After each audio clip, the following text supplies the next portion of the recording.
જોતાં જ મોઢામાં પાણી આવી જાય તેવી ગરમા ગરમ પાઉંભાજીની રેસીપી બનાવતા આપણે શીખીએ।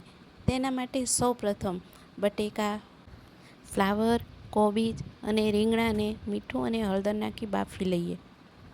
ત્યારબાદ ટમેટાં, ડુંગળી મિક્સર જારમાં લઈ લીધું છે અને આ બાજુ આપણા કુકરમાં સીટી પણ થવા લાગી છે। જો બહાર વરસાદ પણ કેવો સરસ આવવા લાગ્યો છે। અહીં લસણ અને આદુનું ગ્રેવી કરી દીધી છે। હવે એક તપેલીમાં તેલ લઈ તેમાં ગ્રેવી, લસણ, ડુંગળી, ટમેટાં અને આદુની ગ્રેવી સાતળવી। ત્યારબાદ તેમાં વટાણા ઉમેરી અને મીઠું ઉમેરી તેને થોડીવાર સાતળવું।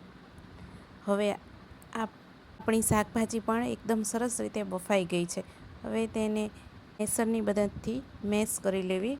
હવે આ બાજુ આપણી ગ્રેવીમાં બધા મસાલા, કાશ્મીરી મરચું પાવડર, લાલ મરચું પાવડર, હળદર, ધાણા જીરું અને મીઠું બધું ઉમેરી અને ત્યારબાદ તેમાં કોઈ પણ સારી કંપનીનો પાવભાજી મસાલા પાવડર મિક્સ કરી તેમાં કેપ્સિકમ ઉમેરી અને થોડીવાર સાતળવું।